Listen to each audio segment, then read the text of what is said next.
Bonjour à tous, je suis ravie de vous retrouver aujourd'hui après une petite pause pour cause de vacances. On a été passer une semaine en Brocéliande pour fêter la Samhain. On a passé une super semaine, c'était vraiment très intéressant, on a vu plein de belles choses. Et du coup j'avais envie en revenant de vous proposer de découvrir ou redécouvrir avec moi cet ouvrage Esprit Celte, tradition, symbole et divinité, et les dés oracles qui vont avec, ou pas, hein, je dis, à part bien évidemment. Alors, si vous le voulez, on va commencer par le livre. Donc, c'est un livre d'Alexandra McCorvus, également connu sur les réseaux sociaux sous le pseudonyme de Chaudron et compagnie. Alors, qu'est-ce qu'on nous dit? Esprit, folklore et tradition, divinité et esprit, pratique spirituelle. Tournez les pages de cet ouvrage comme vous pousseriez la porte des mondes celtes. Partez à la rencontre des druides, des Ogham et autres festivals du feu. L'autrice vous invite à parcourir les vertes plaines de Bretagne et d'Irlande en compagnie des fées Corrigan et Léprechaune. Cheminez en ces terres de légende dans les pas de Dana, Lugh, Cernunnos ou encore la Morrigan. Et si vous partiez à l'aventure, découvrir la magie des mythologies celtes. Voilà, on nous dit qu'Alexandra est spécialisée en aromathérapie magique et créatrice d'outils sorciers. Passionnée d'histoire de la sorcellerie, elle est pratiquante du paganisme irlandais. Donc on peut la retrouver sur son Instagram, Chaudron et compagnie. Alors le livre a été édité aux éditions Secret d'Étoile et il est au prix de 27 €. Il est de 2024, il me semble. On va voir ça ensemble. Voilà, 2024. Alors, le sommaire. Donc on a une préface par Phronésis et ensuite, après une introduction, on a une partie sur l'histoire celte, une partie sur le monde celte et une partie sur les divinités celtes et une partie sur les esprits de la mythologie celte. Voilà. Le préface, l'introduction, on nous dit ce que ce livre n'est pas. Il ne s'agit pas d'un ouvrage universitaire, il n'a pas la prétention d'être le livre qui répondra à toutes vos questions. Il n'est ni une Bible ni une encyclopédie. Il n'est pas une vérité. Il n'est pas là pour débattre des interprétations de chacun ou chacune. Il n'est pas là pour parler de la magie des égrégores, ni pour vous imposer ma vision de l'existence des différents mythes abordés.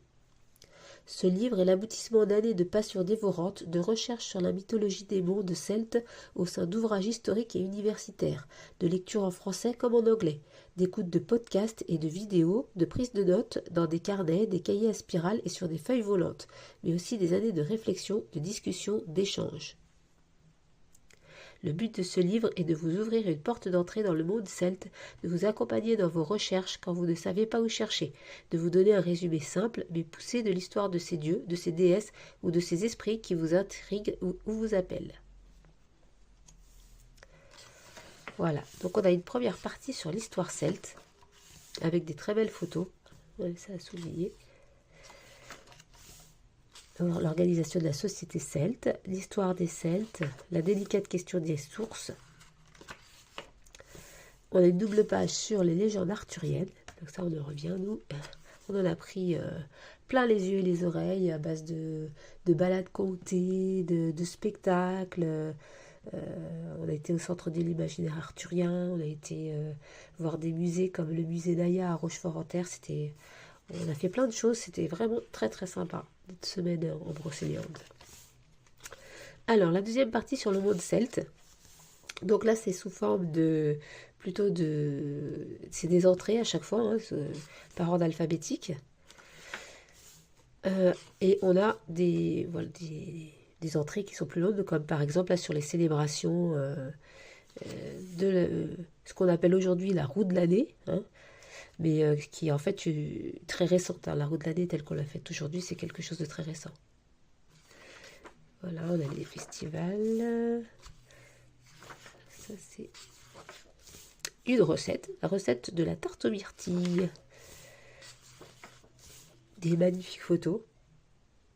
Ça donne vraiment envie d'aller là-bas. Là, on a un plus que ça, même plus un encart sur les druides et le druidisme. Hop. Là, donc on a de temps en temps comme ça des encarts. On a bien sûr des personnages bien connus, hein, Mélusine, Alors, on a un encart sur les Ogham, le système de divination celte, avec toutes les significations. Hop, voilà, Stonehenge. J'ai eu la chance aussi de voir Stonehenge. C'est très impressionnant. Là, on a un encart sur les symboles celtes. La troisième partie sur les divinités. Donc pareil, toujours par ordre alphabétique, hein, on retrouve toutes les divinités, alors celles les plus connues et aussi d'autres, il y en a beaucoup que moi je ne connaissais pas personnellement. Bon, Cernunnos, Cerinwen, ça va, mais il y en a beaucoup que je ne connaissais pas. Voilà. Avec des belles illustrations hein, chaque fois. La Morrigan. Et une partie sur les esprits de la mythologie celte. L'Ankou. Les Manchis. Les fées. Hop. Très belles illustrations. Un glossaire, alors ça c'est une partie très intéressante aussi parce qu'il y a beaucoup de mots qui sont utilisés qu'on n'utilise pas forcément tous les jours ou que tout le monde ne connaît pas, donc c'est vraiment bien d'avoir pensé à faire ça. Une bibliographie, qui est quand même le signe que c'est un livre qui a été, où des recherches ont été faites, hein. C'est pas juste la vision de l'auteur. Des ressources pour aller plus loin.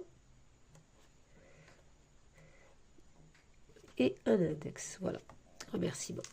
Voilà, donc un livre très très sympa, aux éditions Secret d'Étoile, Esprit Celte. Et alors, pour aller avec, nous avons les dés oracles. Attendez, je vais poser ça à côté. Hop, les dés oracles, Esprit Celte, donc toujours par Alexandra McCorvus, celle qui a rédigé le livret, 5 dés divinatoires et des milliers de combinaisons. Chez Secret d'Étoile également. Il est au prix de 16,95 €. Laissez-vous guider par la magie de ces 5 dés portés par l'énergie celtique. Dans ce coffret, vous trouverez 5 dés grand format avec 30 symboles, plus un livret de 48 pages pour interpréter vos lancers. Donc on a le dé de la sagesse druidique, le dé des arbres celtes, le dé des symboles celtes, le dé des alliés primordiaux et le dé des dieux et déesses. Et il est sorti en octobre 2025, donc moi je vous tourne cette vidéo, on est le 5 novembre. Donc il a même pas un mois. Il me semble qu'il est sorti le 10 octobre. Hop. Voilà. Alors, on a dedans un petit livret rédigé par Alexandra McCorvus, une introduction, se relier au dé, donc elle nous explique avant de tirer, la symbolique des dés. Attendez, j'ai pas loupé une page, non, c'est bon. Elle nous parle de l'Ogham aussi, là, puisque les symboles vont être pris sur certains dés. Là, on nous explique les dés, donc les dés des arbres celtes. Les forces, ici, ce sont les forces de la nature, les éléments vivants, les énergies de la terre qui s'expriment. Ce dé éclaire l'énergie autour de votre question. Il vous montre les mouvements profonds, les enracinements et les passages. Voilà. Il me semble que c'est celui-ci. Attendez, je vais sortir les dés.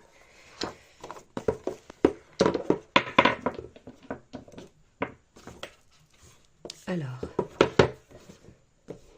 le dé des arbres celtes, c'est celui-ci. Chaque face du dé porte le nom d'un arbre sacré du monde celte issu de l'Ogham, ancien alphabet des druides qui reliait chaque lettre à un arbre porteur d'un enseignement symbolique. Ces arbres ne sont pas de simples plantes, ce sont des alliés, des guides enracinés, chacun porteur d'une énergie particulière à traverser ou à accueillir. Il répond aux questions « Quel est mon rythme de transformation ? Quelle force naturelle m'influence ?» Il parle de transformation, de saison intérieure, de renaissance ou de repos. C'est un baromètre vivant du lien entre vous et le monde. Voilà, et là, donc, je fais un petit aparté sur les Ogham. En deuxième, donc, on a le dé des symboles celtes. Alors, le dé des symboles celtes, c'est celui-ci. Hein, oui, c'est bien celui-là. Alors, ce dé symbolise les passages, les carrefours, les ouvertures ou les verrous. Il montre les opportunités, les blocages et les choix. Il peut aussi représenter les liens invisibles à l'œuvre, les cycles profonds. Il répond aux questions: qu'est-ce qui s'ouvre ou se ferme sur mon chemin? Où suis-je attendu? On peut y lire un appel, une invitation à franchir un seuil ou un rappel à observer ce qui se répète. Ce dé agit comme une clé ou une serrure dans votre lecture. Ok, je découvre un peu en même temps vous, puisque je l'ai eu hier. Alors, le dé des dieux et déesses, c'est celui-ci. Non, c'est peut-être celui-là, plutôt, je pense. Est-ce que c'est ça? Oui, c'est là, on a la corde d'abondance. Oui, c'est celui-là. Le dé des dieux et déesses. Alors, les présences. Ce dé vous connecte aux figures mythiques, aux divinités, aux archétypes. Il représente la force spirituelle ou l'énergie subtile qui vous accompagne, celle qui vous enseigne, vous défie, vous protège ou vous inspire. Il répond aux questions: quelle présence m'accompagne? Quel archétype m'aide à traverser ce moment? On peut y voir un guide, une leçon à incarner, une facette de soi à révéler. C'est le souffle qui traverse le tirage. Ensuite, on a le dé de la sagesse druidique. Il nous en reste 2, alors. Ça doit être celui-là. Le dieu de la sagesse druidique, la voix. Ce dé indique une posture intérieure, un enseignement, une façon d'habiter le monde. Il vous guide sur la manière de vous positionner dans votre vie, dans votre situation, dans un moment. Il répond aux questions: comment avancer, quelle posture, quel état d'esprit adopter. Il peut parler d'engagement, de retrait, de reliance ou de création. Il incarne la sagesse incarnée, transmise, vivante. Ce dé vous aide à devenir un pont entre le visible et l'invisible, à faire de vos actes un chemin sacré. Et enfin, le dernier qui reste, le dé des alliés primordiaux. Le message. Il porte la voix des animaux guides, des créatures liminales, des messagers d'un autre monde. Il transmet un message instinctif, brut, symbolique, qui traverse les filtres du mental. Il répond aux questions: quel message m'est adressé ici et maintenant? Quelle force instinctive se manifeste? Il peut agir comme une boussole intuitive ou un avertissement doux. Il touche au rêve, à l'imaginaire, aux sensations profondes. C'est souvent un écho puissant de l'inconscient. Voilà, donc les 5 dés, qui sont assez gros, ils sont sympas à manipuler. Voilà. Ensuite, on a des méthodes de tirage, Un tirage à un dé, par exemple, si vous prenez que le dé des arbres celtes, donc les forces, vous pouvez faire un tirage pour sentir les énergies du moment, le climat intérieur, les racines ou les passages à venir. Si vous prenez celui de la sagesse druidique, la voix, donc vous pouvez faire un tirage pour comprendre quelle posture adopter, quelle attitude intérieure incarner, etc. pour les 5 dés. Ensuite, on a des propositions pour des tirages à 2 dés. Par exemple, si vous prenez les symboles celtes et la sagesse druidique, j'ai du mal aujourd'hui, vous pourrez voir comment me positionner face à un carrefour ou une situation bloquée. Voilà, c'est des idées de tirage, bien sûr, c'est pas limitatif. Il y a également des idées de tirage à 3D. Avec les arbres celtes, les symboles celtes et les dieux et déesses, on peut répondre à des questions sur l'énergie du moment, ce qui s'ouvre ou se ferme, la figure qui nous accompagne. Et enfin, on nous explique comment faire un tirage complet avec les 5 dés. Choisir ses dés selon la question, donc la vie professionnelle, projet, mission de vie, la vie sentimentale, la vie spirituelle ou l'orientation générale. Et ensuite, on a pour chaque dé, donc dé par dé, donc les arbres celtes par exemple, on a les interprétations pour chaque face. Donc si on prend par exemple le dé des arbres celtes, on va lire là, voilà, le boulot. Alors je ne vous lis pas, je ne sais pas comment ça se prononce là, donc je ne le lis pas, mais c'est le boulot. Mot-clé, nouveau départ, purification. Symbolique, bon je vais essayer, baisse, je ne sais pas si ça se dit comme ça, en tant que premier caractère de l'Ogham, symbolise les nouveaux départs, le commencement. Il peut aussi être symbole de naissance, qu'elle soit littérale, créative ou spirituelle. Le bouleau est un arbre fortement lié à la purification et au nettoyage, qu'il s'agisse de votre espace sacré, de votre foyer ou de votre vie, pour faire place aux nouveaux projets. Le message: une nouvelle porte s'ouvre. Baisse te souffle qu'il est temps de faire place au changement, d'alléger ce qui pèse, de purifier ton espace ou ton cœur. Un nouveau départ se profile, mais il demande que tu laisses derrière toi ce qui n'a plus lieu d'être. ose accueillir le renouveau, même s'il se présente dans la fragilité du commencement. Voilà, donc c'est un exemple d'interprétation. On a la même chose pour les 5D, évidemment. Les 3, le dé numéro 4 et le dé numéro 5. Donc pour toutes les phases des 5D. Et ensuite, on a de la place pour quelques notes éventuellement. Et puis là, on nous parle du livre que je viens de vous présenter juste avant. Et chez Secret d'Étoile, on a également la même chose, le livre et les dés oracles sur les esprits du Nord. Je pense que au moins le livre, les dés, je ne sais pas, mais au moins les livres, ça va faire partie, il fait partie de ma wishlist. C'est, je pense, un prochain achat ou un cadeau. Il y a mon anniversaire qui se profile. Je vais suggérer en cadeau. Voilà, mais les autres dés oracles, je sais pas, je vais déjà comment dire, me familiariser avec cela, voir si j'aime bien le principe, parce que a priori, bon, j'aime bien, ça fait un petit peu jeu de société, ça fait, donc je pense que ça peut être sympa. Voir après si ça me parle au niveau intuitif, ça je sais pas encore. Comme je vous ai dit, je l'ai eu que hier, c'est mon mari qui me l'a offert hier, donc c'était encore tout récent, j'ai pas encore eu le temps de faire des tirages avec, de vraiment me familiariser. Donc je vais voir si j'aime ça, et puis après on verra si j'ai envie d'avoir autre chose ou pas. Mais alors qu'est-ce qu'on nous dit là? Tournez les pages de cet ouvrage comme vous pousseriez la porte des mondes celtes. Partez à la rencontre des druides, des Ogham et autres festivals du feu. L'autrice vous invite à parcourir les vertes plaines de Bretagne et d'Irlande en compagnie des fées Corrigan et les Prochaines. C'est ce que je vous ai lu tout à l'heure en fait. C'est ce qu'il a écrit derrière le livre. Cheminez en ces terres de légende dans les pas de Dana, l'Auxerre de Douce ou encore la Morrigan. Oui, c'est ce que je vous ai lu tout à l'heure. Bon, bref. Voilà, donc c'était les dés oracles. Hop, il se range comme ceci sur les esprits celtes. Très sympa. Je pense que je vais bien m'amuser avec ça. En plus de toutes mes cartes. Je vous remonte également le livre. Voilà. Franchement, je conseille au moins le livre, je le conseille parce qu'il est vrai.